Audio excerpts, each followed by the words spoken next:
So we were continuing with Srimad Bhagavad Gita, chapter 2. We had concluded last time, verse 27.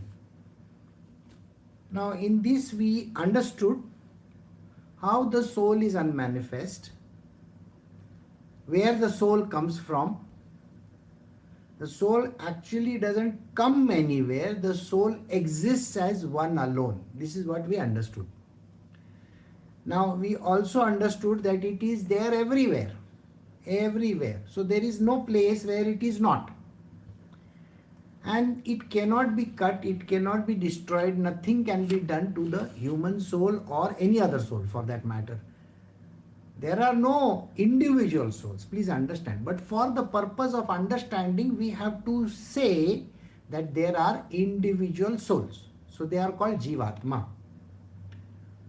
So, when we say Jiv Atma and we say Param Atma, the Jiv Atma means the one which is alive in a so-called body. It has taken a form. So, it is called a manifest. So, we are going to understand today how this manifestation happens. Alright. So, now let us begin today's satsang. We are doing Srimad Bhagavad Gita chapter 2 verse 28 onwards. Arjuna, before birth, beings are not manifest to our human senses or death. On death, they return to the unmanifest again. They are manifest only in the interim between birth and death. What occasion then for lamentation? So let us try to understand this sentence. Think. Where were you before you were born? Alright? So before you took birth in your mother's womb, you were there and you came out in this world. Where were you? This is a very difficult question to answer because the answer will be I don't know. And when a person dies, where does that person go? This is also an extremely difficult question to answer because we will have no understanding where were you before birth and where did you go after death. These are two sides of it. So Shri Krishna says, you manifested. Manifestation, it is something like, have you seen you take a bottle of water and just keep it still for a minute to in very deep freeze? You will find that if you remove the bottle of water outside, you can see the liquid inside. But you just shake it little bit. You will find that it forms ice instantly. Have you noticed this? So suddenly, this particular bottle of water became ice. Now you keep it outside. After that it becomes water, right? Now let us take it on a grander scale, on a big scale. If I take the water of all the oceans, and there are these different breeze, the waves are there, the breeze is there, it is taking this water to the north and to the south. You have heard about this, isn't it? So now let us say if the water is going towards the north, at a certain place the water will freeze and become a very big iceberg, isn't it? Now I drag the iceberg, say near the Pacific Ocean or some such, say Indian Ocean. Tell me, if it melts, where did the water go? So you will find that before it became an ice, I had no idea about that, which part is going to become ice. Is that correct or no? But when it became ice, it got a shape or no? It took a shape. And when again it dissolved, did the shape last? No. It's a very simple thing. I don't know where the shape disappeared. So now think like this. The water manifested as ice, took a form or a shape, and then it dissolved. Where did it go? No idea whatsoever. This is an example for you to understand how the soul is. Did the soul actually become a body? No. It took a shape. It took a shape. And then the shape dissolved and you became the fluid state. Fluid. Like an Atma. It is a fluid state. There is no way in which you can catch it. It became unmanifest. I don't know where it went. So, it is only in this interim period from birth to death did you exist. Now, I am going to ask you a question and it is going to be very tough to answer. Think about it. You are so confident when you were born to a mother that you are that woman's and that man's child. You are so confident, isn't it? And after you die, what happens? Do you still carry that idea that I am that woman's and that man's child? Do you carry this ideation? Absolutely not, because you will now get a new body. And that new body can be of a goat. So who becomes your father and mother? A new goat, a he goat and a she goat becomes your father and mother. So which father and mother are you thinking are your own? The goat parents are your own? Or the physical, that is the human parents are your own? And maybe in the previous life you were a monkey or a donkey or something like that. Your monkey parents were your own? And prior to that you were something else? Which parents do you think are your own? So this kind of an anomaly that is there, you take it for granted that that is my father, that is my mother. Even that father and mother have no astitva. Astitva means existence. Because before birth and after death, your father and mother also never existed. So why are we so het up about thinking that this is my father and this is my mother? And then some child comes out of your body and you think that this is my baby. So where was this baby before it was born? Can you please tell me? Huh? Your husband was very small boy. You were a small girl. So you think you are like a Russian doll carrying the baby inside of you? No. Then what makes you think that the baby was inside of you? There is nothing like that. And before you were born, where was the baby? No idea. And where were you? So this anomaly is there where human beings have no idea whatsoever. We take it so much, that, this is my father and mother. This is my brother. This is my sister. This is my husband. This is my children. These are my, my relatives. We take it so sure that they are somebody related to us. Whereas in reality, there is nobody related to you. Maybe the dog on the road is related to you. More than your parents are related to you. How do you know that? You take the dog from the road and you bring him home and you take care of him.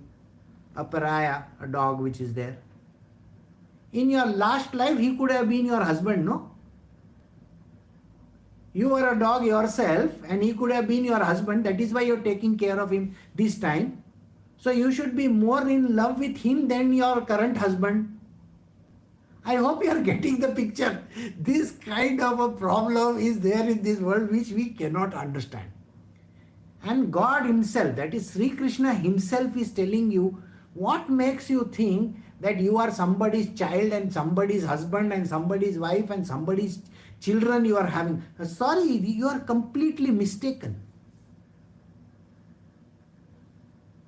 Otherwise, tomorrow everything in the world will call it its own. Imagine your own cell phone will say, no, my mother lives in China. How does your mother live in China? I was born in China. It's made in China is written on that, no? So the phone was made in China, so it is born in China. What nonsense is that? It is manifested, and after 2 years you just give away your phone to some other company, or maybe it gets destroyed. Are you even bothered about it? You buy a new one, isn't it? You are not so much in love with the phone, but when it is there, you are deeply in love with it. My iPhone. You see, if you have an iPhone, you are so much bothered about it.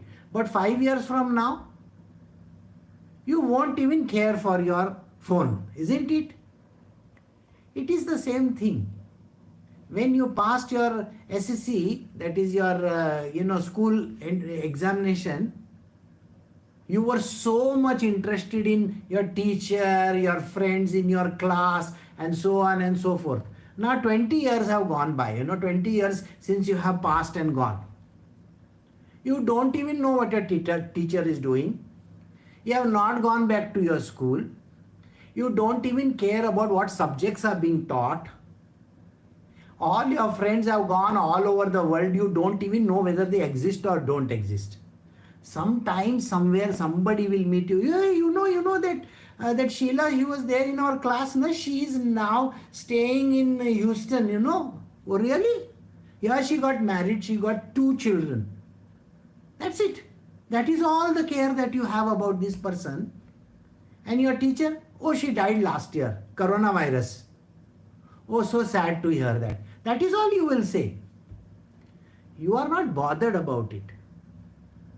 It's like that you meet people and then you forget about it. Same thing with a husband also. I will give you a very simple example. There was a man and a woman. They were very much in love with each other. They ran away from home, got married, and all that kind of thing happened, and had 2 daughters, very beautiful daughters. They were young, and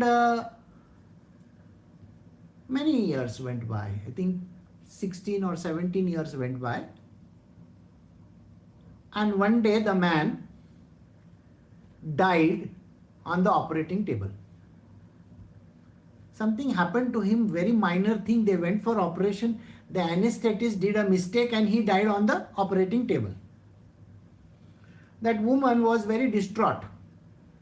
She came to me and she cried. And she said, my husband died. I was so much in love with him.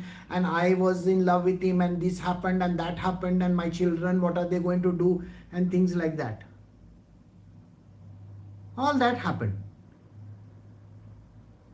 6 months later, she's telling me, can you come and meet me? I said, okay, what happened? Some problem happened or what? No, I want to ask your advice. So what advice? My husband's friend was there. Now both these people were in love with me many years ago. But my husband, he was the first one to say, I love you, and we got married. Now this guy has come back. He loves my 2 daughters very well. Okay. And now he's in love with me, he's not got married and all that. What do you think I should do? I said, what do you think you should be doing? The fellow who died was my best friend, and this fellow, I don't even know him from Adam. So many years later, like 1 year later, I just left it at that. I said, you do what you want. Don't ask me this question. I was very upset, you see. That was because before Krishna Guruji came into existence, this happened. And then later on, 1 year later, she sent me her wedding card. Please attend my wedding. I'm getting married to this guy. I didn't attend the wedding. And 2 years later on, I went to meet them. And it was all lovey-dovey scene over there. She was literally in his arms and all that. They're doing all that shosha in front of me. I said, what is this? Filmy scenes or what? No, I just want to tell you. And then one day 1 year later, I said, today is your, that friend's birthday. I remember him a lot. There was no response from that woman's side. So what happened to that 16 years of love? By the way, it's not 16. 16 years they were married. 4 years before that. So total 20 years of marriage and love and care and this and that and 2 children. Suddenly one fine day it disappeared. And then a new husband comes into the picture. And now we are happily married ever after. Really? So frivolous relationships? What is all that about? And then when I got into spiritual, I understood all these things because I was then, I was revamping the whole story of this person. Oh, it was like this. And then I understood what happened. There is no astitva when you are in that particular womb, you see. We start creating a vision for ourselves. I am this. It's all fake. We create fake personalities of ourselves. This is my father. This is my mother. This is how I am. And hang-ups. How can you talk to me like this? Have you seen when people say something to you, you may say, no, you're not supposed to talk to me like this, as if you are some great sheikh. You're greater than Donald Trump of this world. You are nobody, not even known to anybody. Not even your neighbors know who you are. And yet you have such a big ego. I am the daughter of so-and-so. I am the father of so-and-so. What is that? Never get into that. That the reason is very simple. We should not bother about who, why, where, when we are. Got it? So he says, the next verse says, hardly some rare enlightened person perceives this soul as marvelous. Scarce another likewise speaks thereof as marvelous, and scarce another hears of it as marvelous, while there are some who know it not even on hearing of it. So he is given 4 examples over here. Now Shri Krishna is very smart. You see the way he puts it across is so very beautifully he puts it. He says this soul can be actually seen by one person. 1 in a gazillion.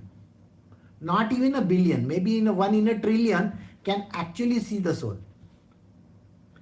Then he says, then 1 in a billion will speak of it. Okay? It is good. It is like God. They will speak of the soul as God. The third one will say, I heard that the soul is very, very powerful. Okay? The second one is 1 in a billion. The third one is 1 in a million. I have heard about it. And the fourth one is the trillions of people who have born on this planet Earth. Now you may say trillions, we have only few billion. No. This is from all the yugas, from past till today. People don't know what the soul is. So can you understand? To actually understand the soul, you have to become super intelligent. You have to become enlightened. Otherwise, yeah, there is a soul. So what is the big deal in that? तो मैं क्या करूं? I don't care. So Krishna says there is a soul. Okay, so what do you want me to do with it? This is the attitude human beings have. We don't care about it. We believe that, okay, so there is a soul. I am joining this class. What is the point? I will join the class after the class is over. Okay, I will be just thinking that there is a soul, maybe. But after that, I have got so much work to do in the kitchen, I have to clear up the kitchen, I have got, my children have to go to sleep, this has to happen, that has to happen. And yeah, finished. Soul is gone out of the window. This is how it happens. So if you really want to know God, then you have to do something very different. What he is saying is, have you heard of the Bhagavad Gita? Yes, I have heard that there is a very beautiful book called Bhagavad Gita written. I want to do that, How many of you, before you joined this class, thought that I want to do the Bhagavad Gita? Yeah, it's supposed to be a very interesting book. Krishna, and I saw that B.R. Chopra serial, very nice. That Krishna looked very cute, I feel that, a handsome guy. That is how you know Krishna. Maybe you watched in some film and you felt that, okay, I need to know a little bit. So you have heard of it, isn't it? So maybe you fall in the third category because you heard of it. Now you have to graduate into the next category, which is a higher one, where you know it is beautiful and it is really marvelous, and you want to describe him. See, when I say the soul, did you see I just jumped over to the name of Krishna? You see, the idea is the soul is Krishna. So now think of what these consequences are.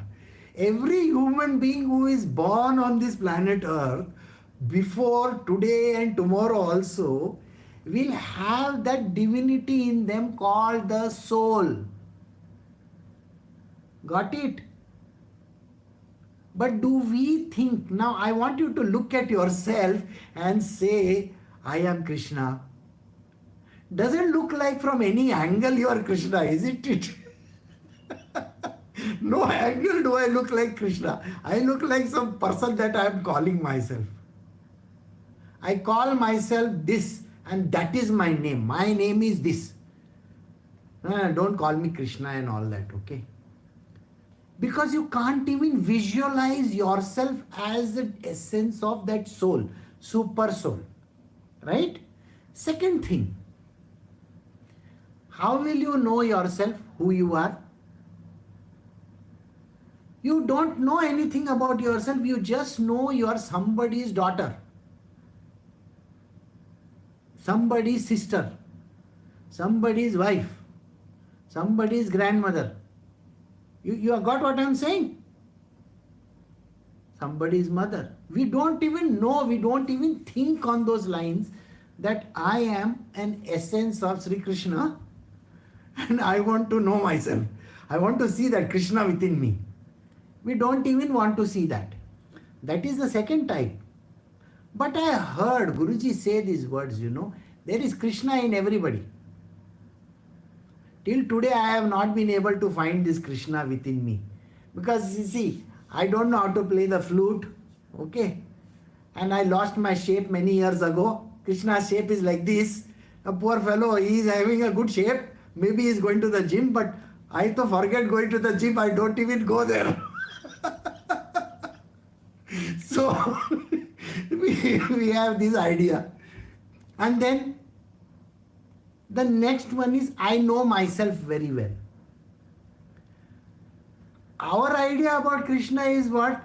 He performs miracles. See, the idea, always remember, God is equal to miracles. So, if God is equal to miracles, Krishna performs miracles. I can't even tell my husband, kal hum log bahar jayenge, tomorrow we will go out for having dinner somewhere. I can't even say these words to him. Where is miracle going to happen in my life? I don't see any miracles happening. If Krishna was there, he would have just done like this and I would have gone out to, maybe have some good Chinese food or something like that outside. But it doesn't work like that. So I can't see myself as Krishna. Krishna is equal to miracles is wrong. So this also concept is not there. Then the third concept, that I perceive him, I can see him every day. Where is that concept? That concept doesn't even exist. So I will tell you one small story which which is there in one of the scriptures. Now everybody knows Radharani. Okay, Radharani is known by, I guess, most of the people. Now this Radharani is a person who is not written about in any book.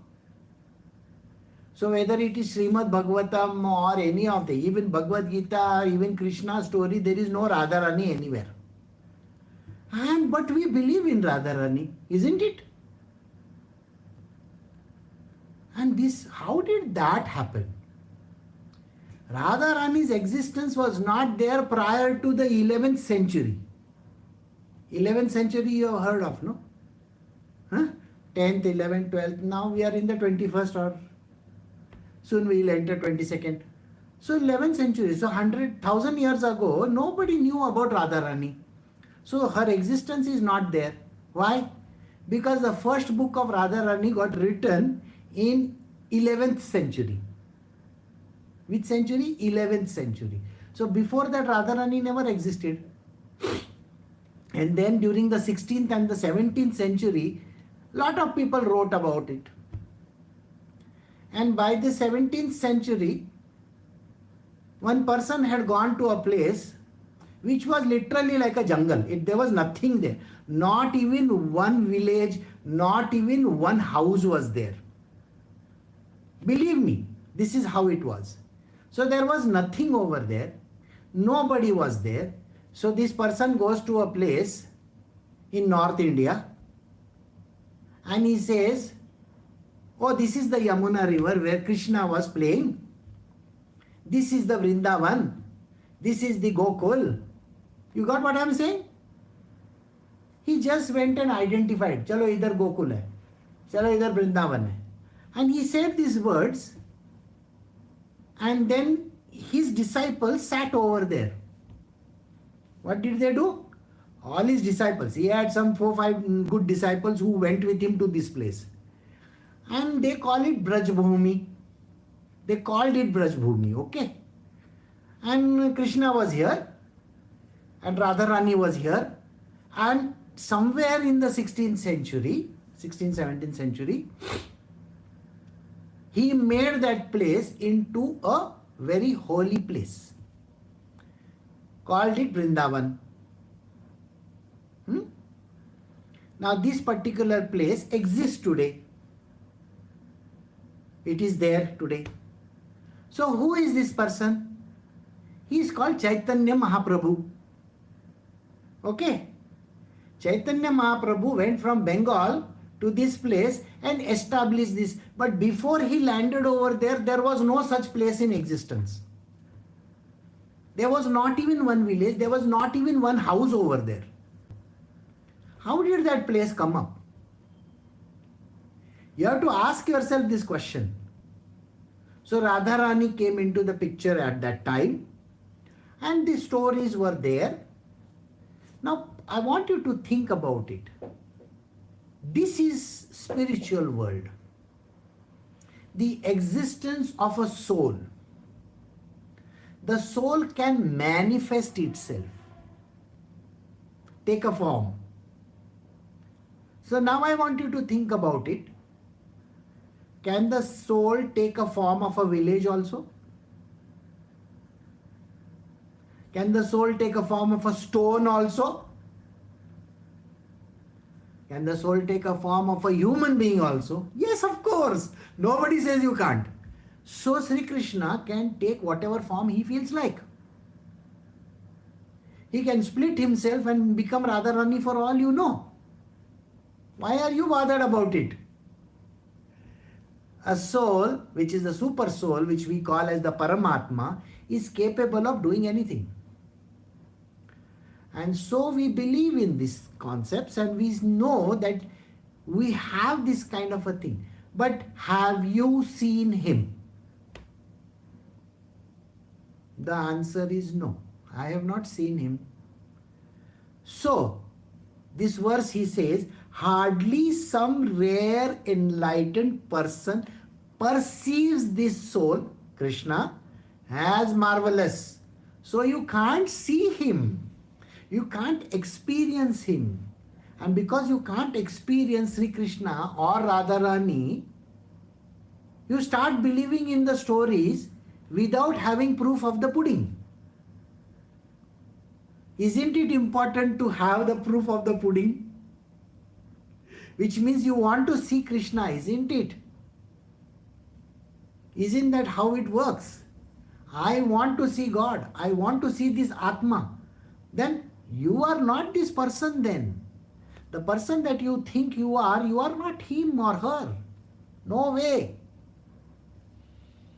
First start believing in this, that you are that divine person. You know how easy it is for us to believe in this? You know that? I know many of you are having children. Okay? So when you are having children, we have various ceremonies before wedding, during wedding, after wedding. God Bharna ceremony and all that, you know that, no? When the child is to be born, the 7th month ceremony, this ceremony. Do you know at that time you dress up very nicely with some sari and you have that nariyal, this thing, that thing, all the big functions happen in your family, isn't it? So many beautiful functions happen. At that time, what does a person say? She looks like a goddess. Isn't that what they say?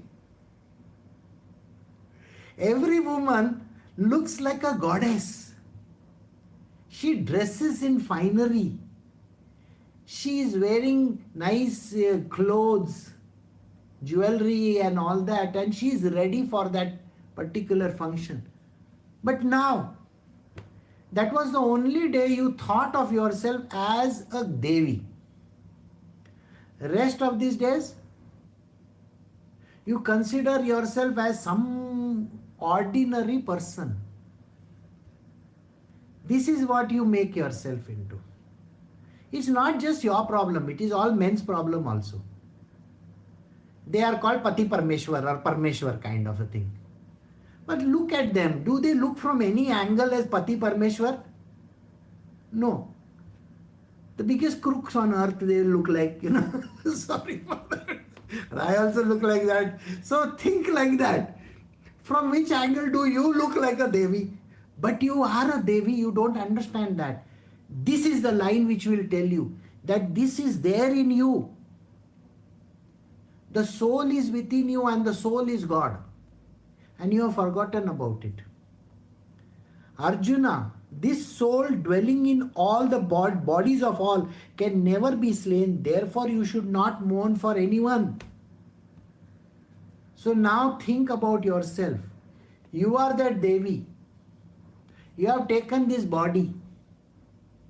After this work is over, you will go somewhere and you will take another body. I want you to think. How many stories you have heard in the past where, whichever village, whichever town or whichever place you come from, have you heard of stories that the Devi came to their house? She was like an ordinary person.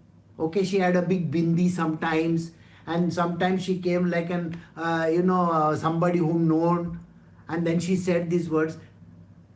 So in your world, are you not going through all those stories where you thought the Devi took a form and came? You know, no? And this idea that the God has taken a form and come and gone, why do you deny yourself this idea that you are that goddess who has taken a form, and that permanency of that knowledge is there with you? Why do you forget who you are? You are the divine soul. We are not talking of somebody from outside. We are talking Arjuna, the soul dwelling in the bodies of all. Have you seen? He is not saying one person. Of everybody. He is a part of this Sri Krishna himself. That is the soul we are talking about. But we have forgotten. So Radharani is also Sri Krishna. Lakshmi is also the same one. Can you understand? Lakshmi, Saraswati, Parvati, you name it, all the goddesses and all the gods that you know, they are also forms. And they have all come from one place only. You are also that form and you have also come from that one place. And you know, this is something which we need to know and understand. Don't be under the impression that you are some ordinary person. I want you to think of yourself constantly. Okay, but please don't attribute it to, I am going to do like this and something is going to come up my hands and some magic will happen. Please don't think like that, because the moment you think of God, you think of magic. It's not magic, okay? God is there in this world, in you. He has taken a body, He has taken a form. Your job is to behave like the divine only. Don't treat yourself like an ordinary human being. And that is what he says. And even if you die, even if the body dies, you are the Devi who is now going to take another body. I hope you get the point. Every time when you change these bodies, you are doing it for some purpose. You got it or no? Think. Our stories are there in this beautiful Srimad Bhagavatam. I am doing Srimad Bhagavatam. You all can join even the Srimad Bhagavatam classes. I have no problem. Please join. It is better. You will understand the various avatars he takes. So many avatars. The avatars are countless. We only know about Dashavatar. We know Dashavatar of Mahavishnu. But the rest of the avatars, we don't know anything about them. And one of the avatars is you. And that avatar, you have forgotten who you are. You think you are some person from some place. I am a woman. I am like this. I know I have too many problems. Money problems are there. These problems are there. We are thinking of that only. No, don't think like that. The problems can be solved. If you are the goddess, you go to goddess, you go to say Mahalakshmi and you say, Ma, I have a problem of money, I don't have money. Then Ma will say, okay, take this money. Something like that she will say. She will give some solution to you, no? In your world, why are you thinking that I don't know what the solutions are? What makes you think like that? You have the solutions. Find it yourself. I hope you get the point. And that is the reason why we have to always think of ourselves as divinity, not some ordinary human beings. And this will tell you that you are never born and you never die. You just took up a body just now for doing some work. Just like human beings take some body for some purpose. You see, there is a child, the child grows up, and when the child grows up, she becomes a young girl, and when the young girl, she gets, say, married, then she becomes a wife, and then she becomes a mother, then she becomes a grandmother. You see, that is the whole story of a person's life, All different roles you are doing. And one role cannot be mixed with another role. Roles are different. Like that, this body is there, this role is there, so you are taking this role. So it is just a performance of a role. Don't get carried away by the role. You are the divinity, and this is what we got to believe in. So we have come to the end of verse 30. We will stop over here. Recording stopped.